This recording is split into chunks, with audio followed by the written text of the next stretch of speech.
Is if you miss mass for any other reason than being sick or on your deathbed, then the church likes to make you feel like you're going to hell pretty much. I'm no theologian, and priests are definitely do not walk on water, but I believe the church misses a boat on this topic.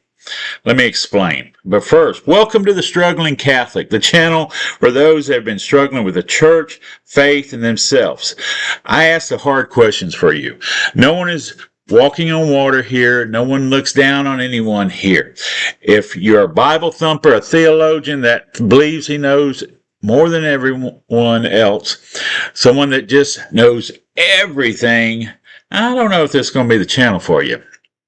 But unless you've been homeless, begged for food, been to jail, been in the bars, lived off the bottle, dealt with addiction, couldn't wait for your next fix, your next high.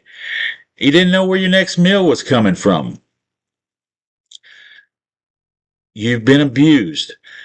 Or if you're one of the ones that have been in the trenches with these folks, then you know this might be the channel for you.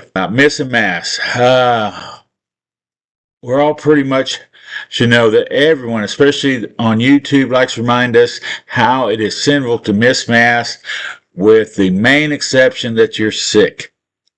I believe lots of issues with this may not be correct, so maybe y'all can help me understand. First of all, being sick. I would say that this is for anyone with a serious illness that prevents them from going out or staying out in public. Or maybe for somebody that has something contagious. You don't want them going to church.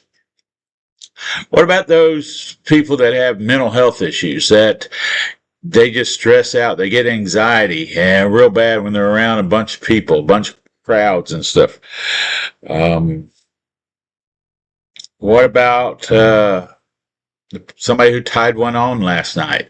You know what I mean about those that got drunk and they're hungover and they feel sick and just don't feel like going to church. Would that be a sin? What do y'all say? What do y'all think? What if the person got intoxicated due to an addiction? Is that still a sin? Or what if they lost a loved one and didn't realize how much they were consuming, how much they were drinking while they were mourning, while they were just sad and upset? I'm not sure if that's still a sin. You tell me what you think. What about the people who live with some kind of chronic pain? They hurts them to move, get out of bed, but they do it. They go to work all week to support their family. They put food on the table, and they just don't feel like doing much else. And definitely when they're off, they don't want to go out and do anything else. And the problem is when any of the above examples mentioned, as well as the ones I'm going to get into, especially listen toward the ones toward the end, the church has a way of making the person feel guilty for not attending mass, not going to church. I'm not sure this is right, but y'all let me know at the end what you think. Let's go on from being ill to things that the church, I don't believe, covers very well, which is what about the people that work all week long? Time they have off, they have to take care of their house issues, their car issues, go shopping, take care of the family things. Some of them work 4, 5, 6, even 7 days a week. And they just don't feel like getting up and making the trip to go to church. This may be their only time to de-stress or, to get things back in order in their mind. So I'm not sure if that's going to qualify for a sin. What about travel? For those that live in the rural area, how far does one have to travel to go to church before it's not considered a sin? 20 miles, 30 miles, 60 miles? This is more time out of your day, more wear and tear on your vehicle, more expenses getting there and back. I'm not sure that this will what the take of that will be, but that's something that I consider a lot. And I'm sure that this is going to be controversial, but what about going to a mass that you just can't understand the priest? Don't matter what you do, you just can't understand them. I know that there's a lot of holy people that are going to say you still got to go. You're going to be in the presence of the Eucharist. Does this have to be every week? Do you have to be in the presence of the Eucharist every week? I know many are going to say, why not? Or why wouldn't you want to be? Well, I guess maybe I'm different. I don't have to go to church to feel the presence of God or His Son or Mary or any of those. I've never felt any closer in church to God than when I was by myself driving and praying, or by myself walking in the woods, or praying with my wife. And I know people are going to say that you need to go to church for community.